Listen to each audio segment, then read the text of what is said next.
ইহঁতৰ অবিহনে মই জীয়াই থাকিব নোৱাৰো। যেহেতু ইহঁতে আমাৰ পৰিয়ালৰ সদস্য হিচাপে আহি গ'ল, তো ইহঁতৰ বাহিৰে মই থাকিবও নোৱাৰো। ইহঁতে মোৰ বন্ধু, মোৰ বুকুৰ আপোন পৰিয়ালৰ সদস্য, মোৰ সন্তানৰ দৰে। মানে মোৰ ফ্ৰেণ্ড বা হেৰি ক'বলৈ গ'লে ইহঁতিহে মোৰ নিজৰ পৰিয়ালৰ সদস্য বুলি ফিল হয়। মই কেতিয়া নাভাবো সিহঁতি কিবা এটা জানুৱাৰ মানে মোৰ ঘৰত বহি আছে বা মোৰ ডাইনিং টেবুলত বহি আছে, মই তেনেকে ফিল নহয়। যেনেকুৱা লাগে কি মোৰে পৰিয়ালৰ কোনোবা সৰু ল'ৰা বা সৰু ছোৱালী তেনেকে বহি আছে। পুৱা গধূলি মই ইহঁতৰ লগতেই সময় পাৰ কৰো। ৰাতিপুৱা আৰ্লি মৰ্ণিঙত মই 4টা বজাত উঠো, তেতিয়াৰ পৰা ইহঁতৰ লগত থাকো। ইহঁতে কেতিয়াও বেইমানি নকৰে। সিহঁতি কেতিয়াও মানে মানুহৰ লগত কেতিয়াও বেইমানি নকৰে। অলপ ইহঁতক মৰম দিয়ক। অলপ মৰম দেখুৱাওক ইহঁতৰ প্ৰতি। সিহঁতি ক'ব নোৱাৰা কি, অলপ মৰম পালে সিহঁতিও আপোনাৰ ফেভাৰত যাব। পোহনীয়া কুকুৰ মেকুৰীৰে পৰিবেষ্টিত এখন সংসাৰ এওঁৰ। বেংক বিষয়া প্ৰদীপ দাসৰ পশুপ্ৰেমৰ নিদৰ্শন।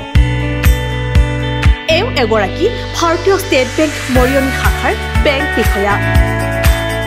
বেংক বিষয়া হিচাপে এওঁৰ আছে এটা ব্যস্ততাপূৰ্ণ জীৱন। কিন্তু যিমানেই ব্যস্ততাপূৰ্ণ জীৱন নহওক কিয়, বেংক বিষয়া প্ৰদীপ দাসৰ নিজৰ পোহনীয়া কুকুৰ মেকুৰীকেইটাৰ বাবে সময়ৰ কেতিয়াও অভাৱ নহয়।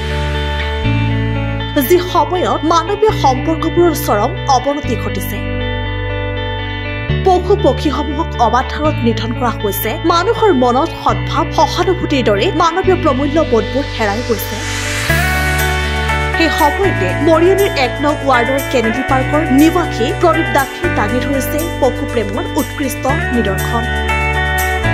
পশুপ্ৰেমৰ মাজেৰে সমাজত প্ৰেম অনুভূতিৰ উদাহৰণ দাঙি ধৰা প্ৰদীপ দাসে 30টাৰো অধিক কুকুৰ মেকুৰীক পোহপাল দিছে।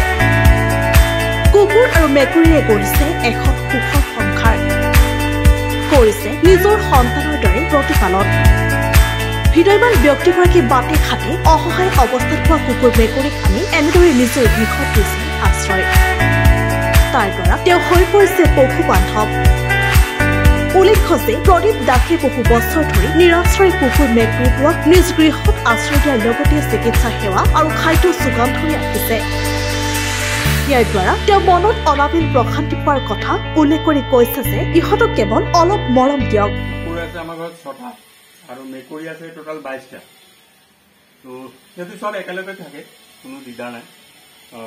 সিহঁতে নিজৰ নিচিনা য'ত খুচি য'ত মন যায় তাতে থাকি যায়। একচুৱেলি এইবিলাক আহিছে তোমাৰ চব মানে ৰাস্তাৰ পৰা আহিছে। ৰাস্তাৰ পৰা কোনোবা পোৱালীক এৰি থৈ গৈছে, মাকে ইয়াত খাবলৈ থৈ গৈছে। এই তেনেকে থাকি থাকি থাকি থাকি 1টা 2টা কৰি কৰি আজি 22টা হৈ গ'ল।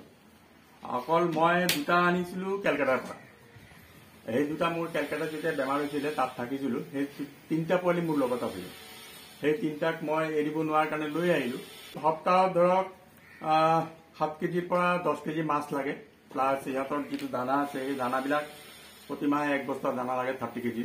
মোৰ কথা হ'ল সিহঁতিতো এটা ক'ব নোৱাৰা জীৱ, গতিকে আমাৰ হিচাপত আমি মানৱিকতাৰ খাতিৰত ইহঁতক মানে যিমানটো পাৰো অলপ মৰম, অলপ যদি যত্ন কৰো তেতিয়া সিহঁতিও ঘৰচীয়া হ'ব পাৰে। মোৰ এতিয়াতো মানে ইহঁতক খেদি দিয়াৰ প্ৰশ্নই নুঠে, যিহেতু ইহঁতে আমাৰ পৰিয়ালৰ সদস্য হিচাপে আহি গ'ল, তো ইহঁতৰ বাহিৰে মই থাকিবও নোৱাৰো।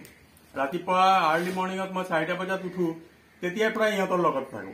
তাৰপাছত গধূলি মই যেতিয়া 7টা 7:30 বজাত অফিচৰ পৰা আহো, তেতিয়াৰ পৰা ৰাতি 10টালৈকে মই ইহঁতৰ লগতে থাকো।